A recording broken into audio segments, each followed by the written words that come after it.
for some of these top professional athletes, oral health will not be a priority. It is only a priority until it's an urgent need, until it becomes a priority. It's one of those things that it's like insurance. You don't realize you need it until you absolutely need it. Yeah. If you haven't looked after it, and then, oh my God, I need this. I've got 4 teeth missing.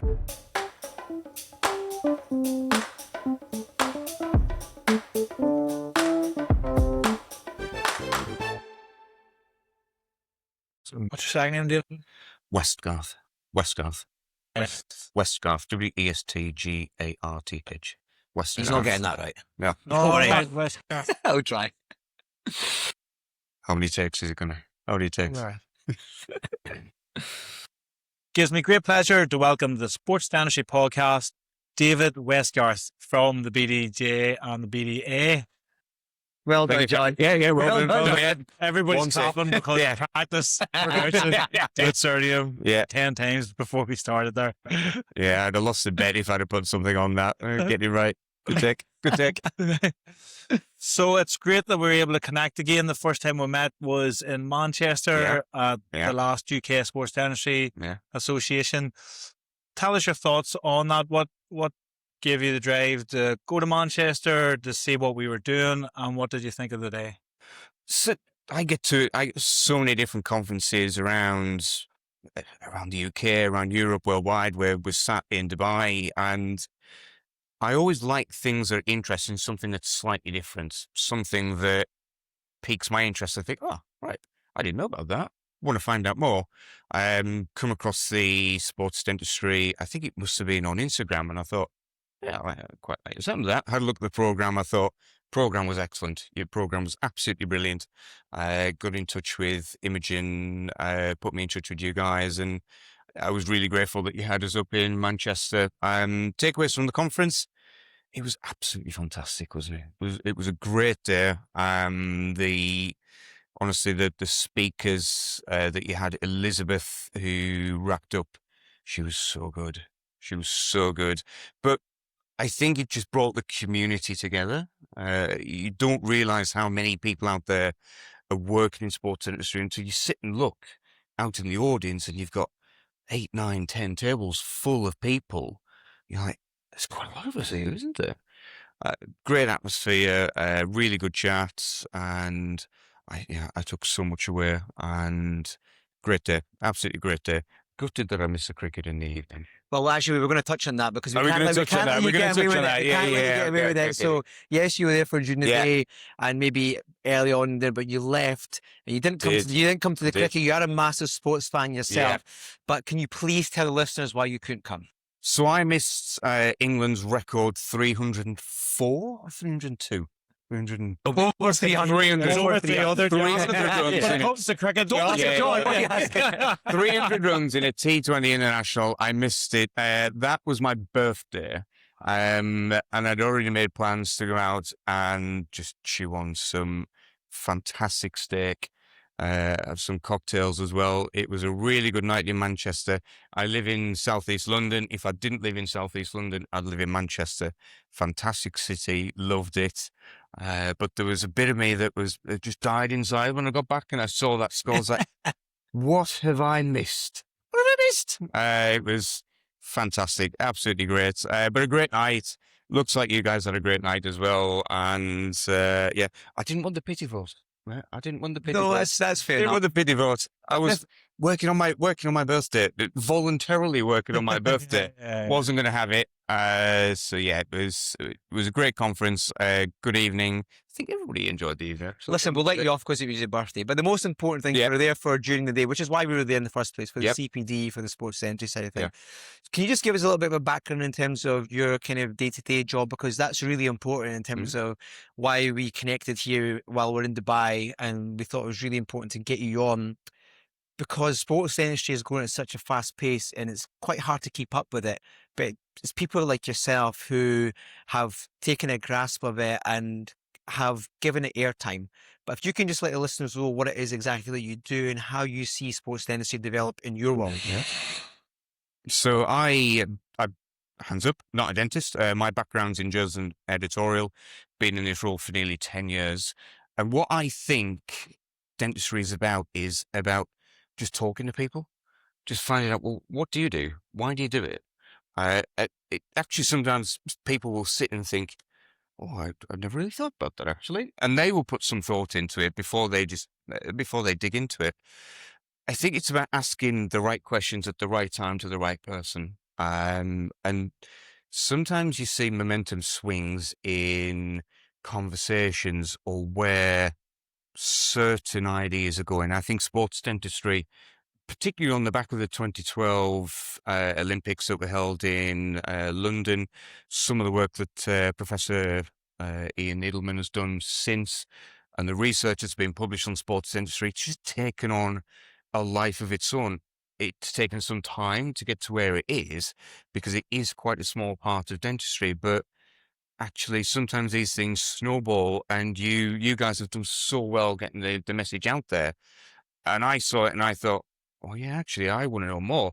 And for me personally, that snowballed as well. So outside of this, I've had a look, well, what does that mean? All the notes that I took from the day, I've been having a look and researching.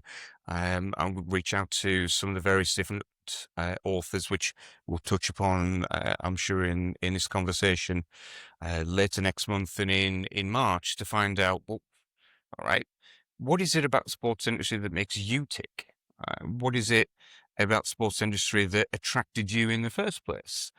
Because we've all seen the images of players with bloody mouths and cricketers getting hit in the face with with balls. I was many, many moons ago in Keswick, shared that there, Keswick Cricket Club. I was wicket keeping in the nets, AstroTurf nets, and somebody bowled, went down the leg side. The batsman swung round, well, because it was AstroTurf, lost his footing, went right round into the side of my face. And Keswick Cottage Hospital was basically second home for me, because I'd spent so much time there. I don't remember the rest of the afternoon, but apparently the following morning I woke up, huge big lump on the side of my face. We've all seen those kind of things. We see it in professional sports. We see it in amateur sports as well. He's such an important part of dentistry.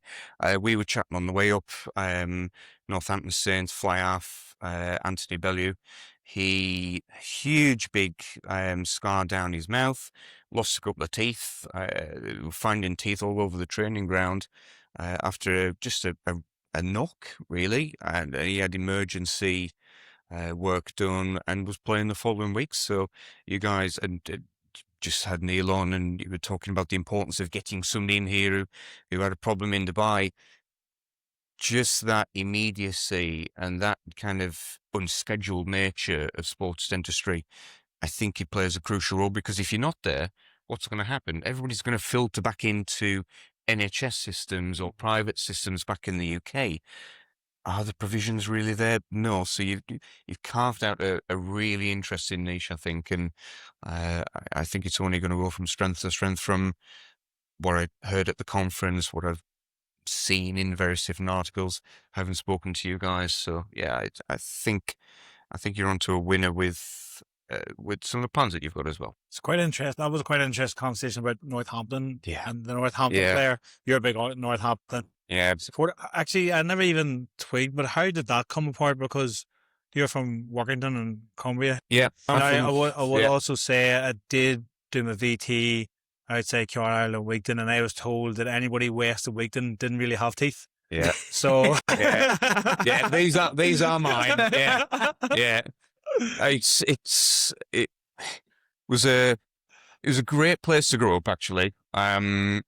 But working in Whitehaven, very, very big on rugby league. Huge rugby league. The rivalry up there was massive. Boxing Day and Easter, they were the. They played each other, would they? Yeah, and Workington? Yeah. Uppies and Downies as well. Have a look at Uppies and Downies. It is absolutely wild. Played over an Easter weekend. It's basically a free for all in the town. There's a ball that is chucked up basically in the middle, and you've got sort of splits across Workington and some of the various different little satellite bits outside, and you've got to get it from one end to the other and just hail it. and it's just carnage. There are no rules other than that. It is mad. But yeah, growing up in Cumbria it was all about rugby league. But as I went to university, got jobs and started moving further south, my love of rugby union just started growing with that. Spent 9 good years in Rugby, town that was actually named after the game, because that's where William Webb Ellis was born. Went to school, picked up the ball, and rugby union was born. And where's the Northampton link? Oh, because it's close. Yeah, rugby was round about half an hour, 45 minutes, and you've got Northampton. You had Leicester as well, and it was relatively easy to get out and about. And they just played some good rugby, and they still play some good rugby, and quite attractive to watch.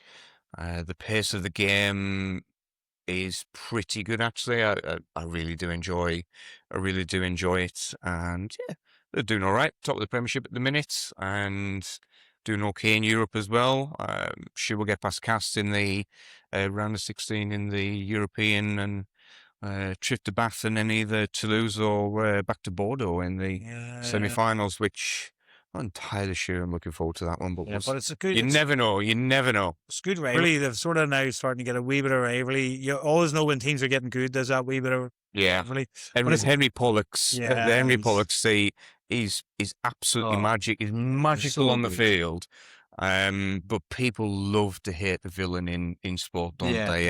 And Pollock has taken on that sort of bleach blonde hair with the headband.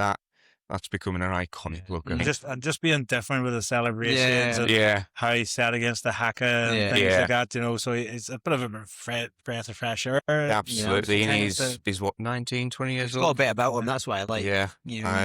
He's got his career in front of him, and he's going to be an absolute worldie. Yeah. But it's interesting to hear this story that we don't know all the ins and outs of it, but Northampton got to the final of Europe last year, top of the Premiership at the moment, but yet there's 2 weeks ago one of the players got more facial trauma, wasn't dealt with properly, training during the week, teeth were coming out. Maybe they're more focused on the cut in the lip, and they overlooked the teeth because the education wasn't there. And it just shows the need still for that awareness, not education. In sports dentistry, it's not just about treating injuries. It's about optimizing oral health for peak performance. That's right, because when athletes push their limits, every detail matters, even their oral health. That's why the Sports Dentistry podcast is being powered by Philips, true innovators in oral health technology. Philips Sonicare toothbrushes use advanced sonic technology to disrupt plaque biofilm, removing up to 20 times more plaque than a manual brush. And that's critical for athletes. With high carb diets, dry mouth, and frequent energy supplements, they're at greater risk of caries and gum disease. Philips backs evidence-based dentistry, giving us tools that fit perfectly into performance-driven treatment plans.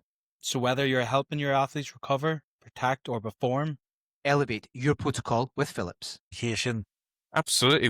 We had a really good presentation at the conference up in Manchester from the Ryder Cup team. Actually in Dubai at the minute. Is in Dubai in a minute. Everybody's in Dubai. And one of the biggest takeaways that I had from that conference, and it was his, I think it was like the penultimate line, he said, guys, you need to realize that for some of these top professional athletes, oral health will not be a priority.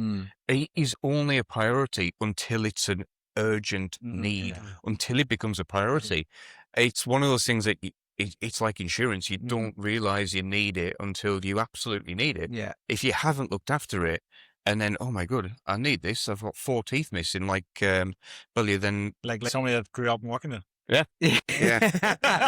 But I'm quite lucky. I've got all my teeth from growing up home. But that's the thing that we're battling, and we had this conversation just earlier on that on the way to this clinic, we had a message from the CMO of DP World Golf about one of the managers of some of the biggest golfers in the world had a tooth-related problem. We were very lucky that Neil, who's based in Dubai, managed to fit him in, and within 15 minutes he was being seen. And that's a level of care that we're lucky. And when we bias in Scotland, we've got that level of care. So But now that we're starting to build these connections, and we're starting to get people realizing that we are valued, we should be valued, and we should be integral. And David, for example, his lecture was amazing. I think Imogen was saying that a lot of the engagement was because of his lecture, and just because it was something out with our comfort zone as well. And what he was saying, it is so true. And he was just like, you've got to realize that you're not, and we're not there to be like, you must do this, you must do that. We're there to facilitate a level of care that when something does happen, we're there to help. But then that should then lead on to actually, we should make this more of a plan in terms of how we work around it in the practice when it comes to screening and stopping that things from happening. We talk about luck a lot on this podcast, and because your love of sport is a big thing, but your job is being editorial and in journalism as well, and that you're factoring the BDA and BDJ, and you picked up the Sports Dentistry Association, and having you there made you kind of sit up and see, we're not there just for the giggles and the other word I can't use live on this, on this podcast, but we are really trying to make a difference because we believe in it, and we're very passionate about it. And where it's taken us from between when we saw you in Manchester to now in Dubai, me and John have been all over the place, and not through the. March just looking some sun. Well, we've only been. You collect sunshine. You're collecting some air miles between you. But in Dusseldorf, it was cold, but it was sunny. To be fair. But it just goes to show you that it is growing very rapidly, and you know, we've had organisations spring up and clinics spring up over not just Europe, not just in the Gulf, not just in Asia, but further afield as we start to get towards the other side of the world. From your side of things, there's a massive issue of the BDJ coming out in the end of February. We obviously don't want to give too much away just now, but can you just give us a little bit of an insight how that came about and the kind of work that's gone behind the scenes with that? Yeah, absolutely. So I think they call this one a teaser in the industry. Have a look out the end of February in the BDJ. I'm sure these guys will be all over it. It would have been up earlier if he got his act together. So it's all his fault. We're just waiting for John. this to come in. It would have been out in like November if it wasn't for him. Sports dentistry is becoming a topic that people want to understand more about. People want to talk more about as a result. So do keep an eye out, have a look. What goes into it? Where do I start? We've got Peter Fine. Peter Fine, brilliant guy. We've been working, and the BDJ team have been working to put a list of various different bits together that cover sports dentistry, from having a look at that impact of what the research was post 2012, having a look where we are now. Sports drinks and isotonics, they're such big talking points, and they're still big talking points. The amount that you hear about kids in the UK under 5, under 12 having teeth taken out every 60 minutes, every 55 minutes because of tooth decay. They just don't know. What do? You get into school and you see them with Lucozade, and you see them with Red Bull, and you think, sorry, brands, and you think they don't know the difference. They just think that actually that's what they need for brain power. They don't realise the impact that it has on teeth. So it's about starting a conversation. Everything in the portfolio is about tell the story. What is the story of sports dentistry? What is the impact that it has on the profession? What about the people working within it? Where does it go from here? So we've got, I think we've got between 8 to 12 articles covering a really wide variety. Really, really looking forward to it coming out. It's coming out in the rest weekend of the Six Nations. It's going to be really, really good to see, and can't wait for you guys to actually see it in print as well. Well, hopefully John's article makes it. Might have got the cut. Might have got the cut. Slow responses. You can work on that one on the way back. No rest for the wicked. But yeah, it'll be really good, because especially I know from doing articles and stuff, and you're almost like get sick of looking at it because you're rewording it and you're putting it. Yeah. But then when you actually see it in print and it come out and it's formatted differently and stuff, there's that sense of pride that you've been able to produce it, but also absolutely been able to have a full special edition of Sports Dentistry. I think that's going to be really, really special. Yeah, I'm editor of BDJ and practice BDJ students, and we work on commissions and submissions. And honestly, the amount of times that I get a paper that comes through and just have a look and just tweak it here, and then it goes back to the author and they have a look and they might have somebody else to have a look at it, and it just goes through so many different sets of eyes and so much process that behind the scenes there is so much work to get the finished product ready. When it comes to research as well, it is getting out to peer review. It is getting peer reviewers on board. And we thank all of our peer reviewers right across the theme issue, because without peer reviewers, we wouldn't have the issue. And so taking their comments on board, and it goes back to you to have a look. Well, what do you think? Do you agree? Do you not agree? Do you want to push back? Do you want to engage? And then you've got to go back and have a look. And then it goes back to the editorial team. Sometimes it can feel like you get nowhere. And then you finish. It's done. It's signed off. And it's like, I'm done. I'm free. I'm free. I want us back. So it's coming out end of Feb, and it shows maybe where sports dentistry has come from, where maybe there's one or two articles and we've got this special edition. We've seen recently where the Academy of Sports Dentistry, it was based in the US, have just signed an agreement with the American Dental Association. We've also got the Indian Dental Association has the Indian Sports Dentistry as part of it. Can you see in the future maybe the likes of the UK Sports Dentistry Association being linked a little bit more closely with the BDA? I don't see why not. The BDA is made up of dentists in the UK who essentially are going to be the workforce of tomorrow. They are going to be the people at university now who are on committees who are thinking, what do I want to do with my life? What do I want to do with my career? Do I want to be tied to Monday to Friday, 9 till 6, 8 till 6 clinic?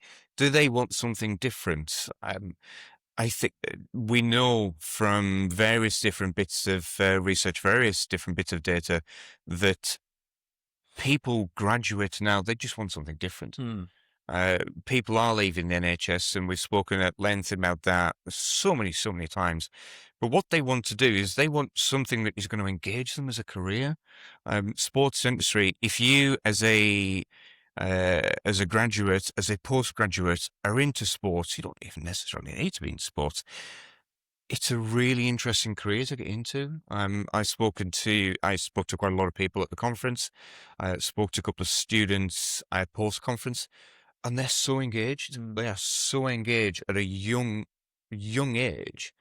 They are going to be the ones who are driving the engagement of tomorrow. They're the ones who are going to be bringing on they're going to be the people who are like, oh yeah, well, that's somebody who I want to aspire to.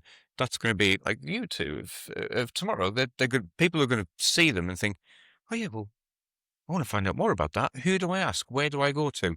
I go to the UK Sports Dent. We are delighted to have Ionate as a sponsor for the Sports Dentistry podcast.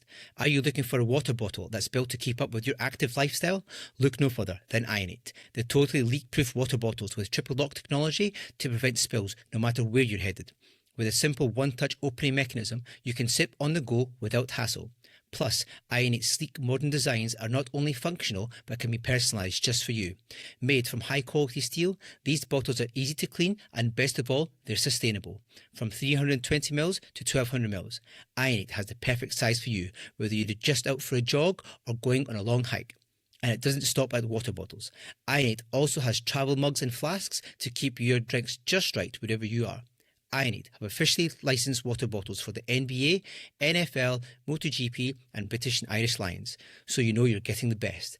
I have been using the bottles for a long time now and cannot recommend them highly enough. So head over to www.ionate.co.uk to get your hands on the best bottles in the business, bar none. Now back to the pod.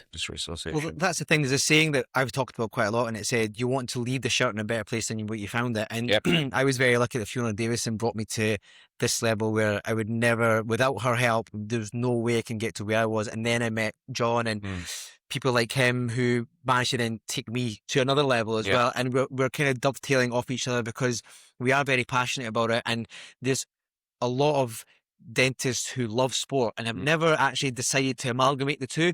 And that was the reason that I was I can't be doing clinical dentistry like this because I love sport. How do I, now that my cricketing career is over and I can't make it professional because dentistry is now my life, how can I bring the two together? And that was it. So I still live my sporting life through some of my best mates who still play for Scotland. And I'm lucky enough that I went to Barbados to watch them in the World Cup. And then, you know, I look after them and I go and see them. And then we're meeting people out here in Dubai and how the connections is working. And we talked about the story about having one of the managers seeing ASAP because of the contacts we made from that. And if it wasn't for those connections that we've made through John and Thanos and Sophie and Mike and Vinny and all these people from all over the world, it's really a case of you get a message, there's an issue, where in the world are you? Okay, I know somebody. If I don't know somebody, somebody else will know somebody. We can get you seen ASAP.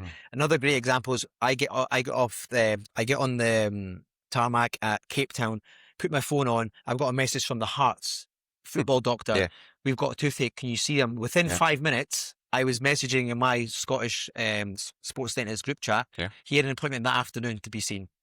Now, that level of care, because we love sport and we want to help the athletes, should be made available to as many athletes as possible who are willing to see it as a value. And we do say the word value a lot. We say the word integral a lot. But we're still very much in its infancy. And I think with the release of the BDJ issue at the end of February, and I think the time it's being released, and I think with having Professor Ian Neilman involved, Professor Peter Fine involved, Julie Gallagher involved, these are some of the biggest names in not just UK sports dentistry, but worldwide sports dentistry. These are heavyweights. And I think the word that comes to mind for me is connected. I've just come from a conference that was all about connected dentistry, about various different bits of equipment within the practice. But actually, you've demonstrated a different level of connectivity across dentistry. I'm sat right in front of me here. I've got a baseball, I've got a rugby ball, I've got a football, I've got boxing, you've got America, you've got basically UK and France, you've got worldwide, and boxing spends your time in Riyadh these days. Sport is a way that connects people. It transcends boundaries. It transcends various different groups of people that all of these are represented. And so if you're in Cape Town, if you're in Manchester, if you're in Glasgow, if you are worldwide, sport transcends that. It doesn't matter where you are. Sport is a universal language. And some of the people that you've got on board for that themed issue are such big heavy hitters. And the expertise that has been leaned on to get those articles, to get that knowledge, it's only going to benefit sports dentistry in the UK, 100% for sure. But to be able to spread that message worldwide, to say, look at the template of what we've got, look at the template of what we can do or what we have done and what you can do. We are facilitators of this here by no more than just building connections. This is a template that you can take forward. And I think I said at the top that you're onto a winner with what you've been doing. And I really think the themed issue is going to just take that to the next level. And I think that'll come out at a really good time. You just touched on it there, Glasgow. So our third UK conference is going to be in Glasgow on the 24th of July, Friday the 24th of July. And we're dovetailing that with the Commonwealth Games and the para powerlifting that evening as well. And we've obviously invited you over there to help cover another conference because we don't want to be one-hit wonders or two-hit wonders. And John always talks about how can we continue to build? How can we continue to get more people involved and get memberships? And give people access to education and being able to learn more about sports dentistry and education and prevention and treatment of trauma. And we had a good conversation with Neil, who talked about Teeth Annie. He talked about how he was able to see the tennis player, and these are the sort of conversations, and that's why we want to get people like that involved who are dealing with athletes and really showcasing that. And I think it's because it's going to be involved with para athletes. That's going to be a brilliant day, I think, and it's completely different. It's completely different. I think it's really important. The in-person events, like we're here, we're here both here because of conferences, and we've been able to dovetail these types of podcasts in. Yeah. But even today, bumped into so many sports dentistry people at the ADEC conference, and we're not really here for sponsors. So we're building the brand, but I'm at Majid from Saudi Arabia. That's everywhere. He's everywhere as sports dentistry. I met Dr. Raj that does the pre-conference course at the ASD. He was there as well.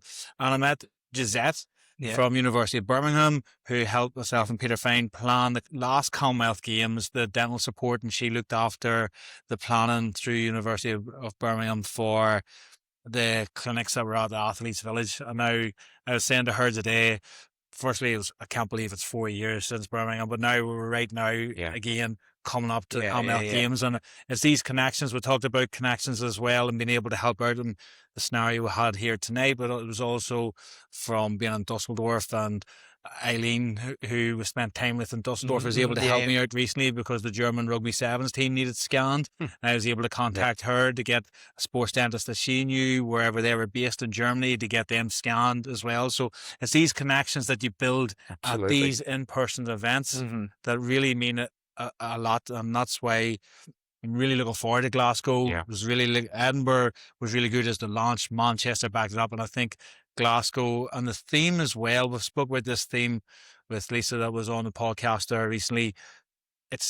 I don't see power athletes, so it's something that I'm going to learn a lot in Glasgow. Even though I've been in sports energy a long time, I'm going to learn so much at this next conference because it's not athletes that I see from day to day, and I think it's going to be a really special conference, linking that in with a sporting event of the Commonwealth Games. Absolutely. From an editorial perspective, when I'm considering articles, when I'm working with various different authors, the one thing I look for is consistency. Do you have consistency in the quality of advice that you offer to BDA members? What about the quality of you as an individual, you as an organization, if it's coming from an external source? Do you offer a level of expertise that actually goes way beyond what you'd expect or what you hope for? Because sometimes I will say things and think, this is like 600 words and it's nothing. It's absolutely nothing. ChatGPT may as well have knocked it up because it adds. Probably did because it adds nothing. What I always say is, what will members take away from it? But more than anything, what do you want people to take away from it? And that's what I really enjoyed about the conference, what I'm looking forward to about Glasgow as well, is what the key takeaways are going to be. From the themed issue, what are the key takeaways going to be? It's going to be about the consistency of message with sports dentistry. It's going to be consistency of message about the UK Sports Dentistry Association. It's going to be the consistency of seeing you guys on planes all over the world. It's going to be the consistency that you build, and that just lends itself to expertise. That lends itself to trust, and people will think, all right, well, I've got a problem. I'm interested in sports dentistry. I now know where to turn. From an editorial perspective, that's what I look for. That's what I want, and that's what I think should always be the goal for people to build. And it's a big thank you, because you've taken it by the scruff of the neck, and you've also taken a bit of a punt on it as well, and you've seen the kind of behind the scenes, the kind of effort that's going into tonight and what's going in during the day today, and also in Manchester as well, and just how we're trying to drive it forward, and that we are really passionate about where this is trying to go. And the fact that the article's coming out and that we've got our third conference coming up later in the year, it's a massive thank you for your trust, and we do put a lot of pressure on ourselves to be able to continue to to put out not just content about what people want to listen to, but some uncomfortable truths as well. And I think as we start to discuss the inner details of kind of the hardships that John and I have had to go through to get to this level. I know they're saying all the good stuff by like on social media and all that sort of stuff, but we're obviously spending time away from our families, and we've had a really good hard conversation over Christmas time, because we need to really have a look about, yes, we want to continue to build this brand and bring people on board, but we also need people on the ground in certain countries and certain cities to kind of help us along the way. So thank you so much for giving us some of your time. Yeah, no worries. I understand the editorial team have also given you a hard time as well with deadlines and getting the content. A hard time. Getting it and getting the content up to... Like, not all of us use ChatGPT. Some of us actually are original. He's sitting on the flight to Cape Town, still doing his presentation, trying to sort out. He's like, I'm just going to have to do this and do that. But yeah, no, I mean, like you said, it's really it's a really heartfelt thank you. It's and also for us dragging you here to do this podcast. Pleasure. A big thank you to Neil from Dubai Sports. We don't know after Glasgow. We're not sure where the next UK conference is, but we've just got a really good contact now that'll get us mates rates versus James's. And we'll be able to get the meeting rooms for free and the venue for free, and a few of the players will come off for a Q&A. So you never know. You never know. Well, according to what he was saying, maybe not the catering. Still outside. Outside catering. But no, thank you very much for having me, and for getting the themed issue into a place where we're all really happy with it. We're really excited by it. Cannot wait for it to come out, and we hope it does you some justice. Yeah, no, really looking forward, and thanks so much for your time to chat. Very welcome. And it's great that we had to come to Dubai to do it. So it's brilliant. Couldn't have popped to London. Couldn't have done it in Glasgow. It's not exotic enough. No, it's definitely not. So appreciate it. But like I was saying, a big thank you to Neil from Dubai Sports Dentistry for allowing us to use his room here. And he has to lock up because we were keeping him. Yes, And just before we finish, big thanks to Phillips for keeping us our oral health well looked after, and for Ionate for keeping us fueled as well. Thank you to David for giving up his time on this Monday night in Dubai. We don't know what we're going to do now, but bed could be calling. But please stay tuned. Thank you to John for being on time for once. And, we'll see you soon. Thanks. Thank you very much. Cheers. Thank you. Thank you.